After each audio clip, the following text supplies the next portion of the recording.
Our next game was the Colts 19, Titans 17. Boy, another barn burner, huh? Yeah, it's really bad when the pyrotechnics talk more about that than the game. Yeah, that sideline fire was the only fire on the field that day. I mean, these passing numbers. Brissett only had 146 yards passing, and Mariota had 121 yards. I mean, just what's going on here, man? And just another low-scoring, low-attendance viewership game. Week number 2 of the NFL. It's like nobody cares for these two teams. No. I mean, the only highlight for if you're a Titans fan, if you were at the game, is at halftime they retire Steve McNair, Eddie George, his numbers in the stadium. That's all I got on that game because other than that, I mean, I would not pay money to watch this game because I mean, it was just a boring, lopsided 19-17. I mean, that's almost as high scoring as the other game we just talked about, Yeah, one of the things I cannot believe that the Titans had 3 sacks on them. But the telling thing for me on the whole thing, just how inept Tennessee is on offense, is they were 1 for 10 on third downs. Like, really? Just one? That's it. 11 drives, 1 for 10.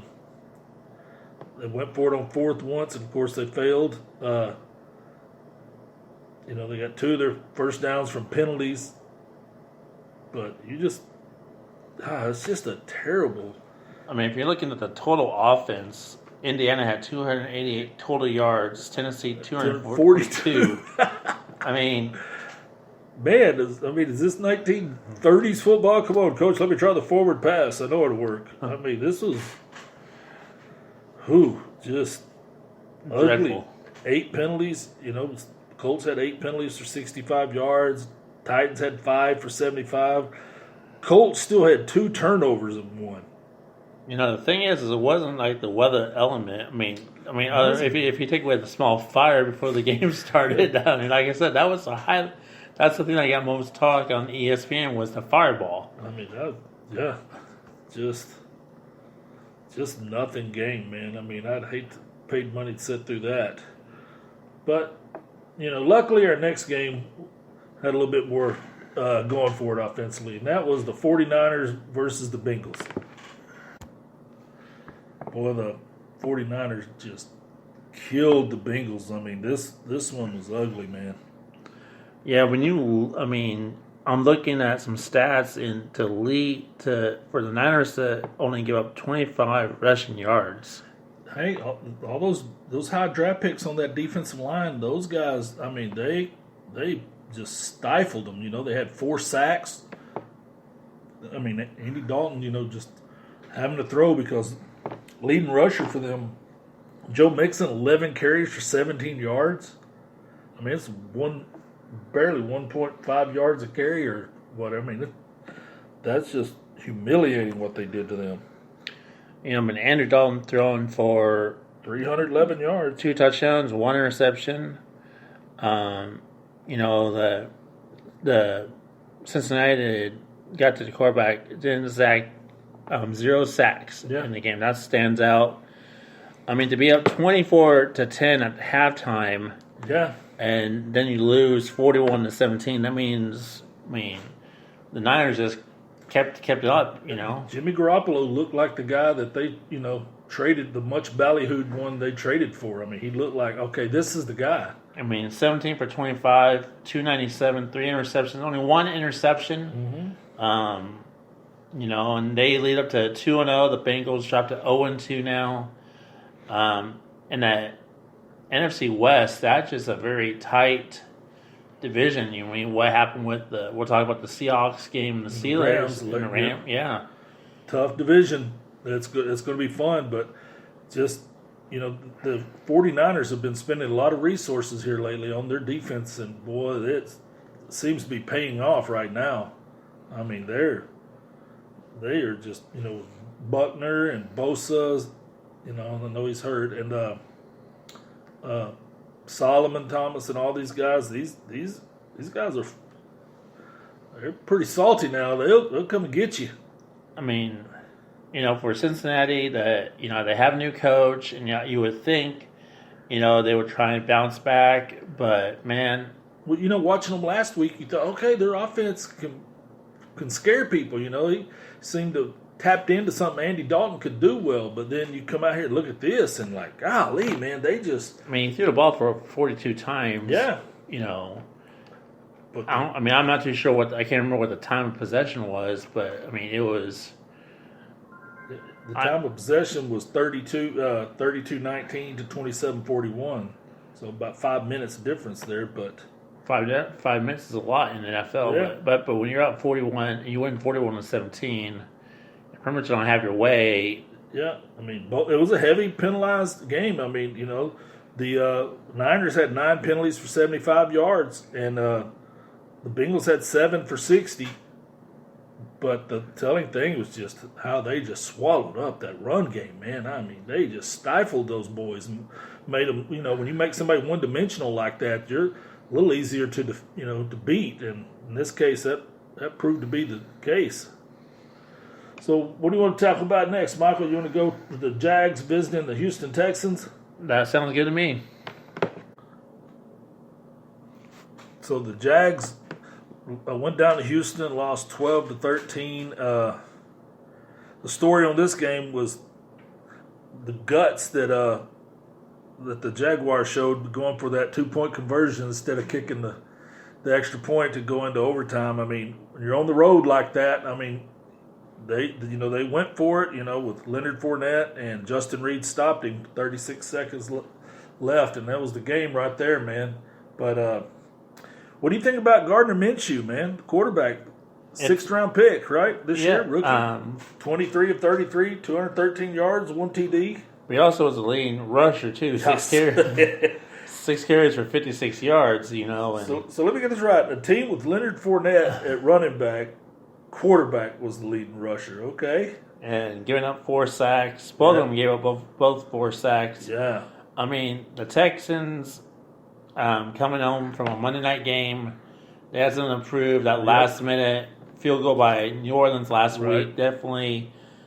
But one of those early season games that if it wasn't for the 2-point conversion, I mean, it would have been an interesting game, Would have done overtime. If they'd have won that, they'd have sent Houston being 0-2.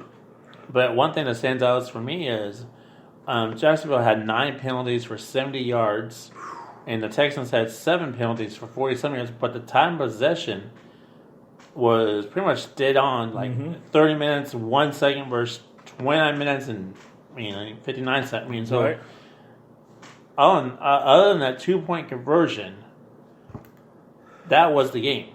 You know what jumps out at me is this offensive line. They've sunk some resources in there, and they still can't protect Deshaun Watson. I don't know if he's holding the ball too long. He was sacked 4 times this game. He's been sacked 10 times in 2 games. I mean, they're averaging 5 yards a sack. And I mean, they gave up the draft picks to get former number 1 pick Laramie Tunsil, and that's not paying off. I mean, you can have, DeAndre Hopkins, 5 catches, 40 yards. Carlos Hyde carried the ball 20 times for 90 yards. So how many sacks would you predict the way he's being sacked? How many do you think he'll by the end of the season? What would you guess? I don't know, man. I mean, is their offensive line? When me and you talked about it, we watched the Cowboys play them in the preseason, and they got him out of there after one series. He was sacked, fumbled, and sacked, and they pulled him. I'm like, that's offense. And that was before they got Tunsil. So I'm like, I don't think he's even that good. I mean, this you can have all these weapons, but if you don't have an offensive line, this quarterback's going to get hurt again. To give up 10 sacks in 2 games, you're probably looking at back in the day what they had Carr as their quarterback. He was sacked 54 times in one season. So what do you think about the Jaguars' defensive back there, Mr. Ramsey? Boy, he was just showing himself to be he hung. I mean, dude, he's tried to stifle Hopkins, I mean, when's the last time you seen Hopkins with 5 catches, which is not bad, but only 40 yards? I mean, Jalen Ramsey was all over him, man. He followed him. He carried him all over the field. But, that tirade, I mean, now he's asking for a trade, right? Oh, yeah. He had coach and him that had pushed away from each other because it was just on the sideline acting up, Like, dude, you got all the talent in the world. You can't behave yourself. But, like I said, that was a Herculean effort because, a lot of people consider DeAndre Hopkins, to be the best wide receiver in the game.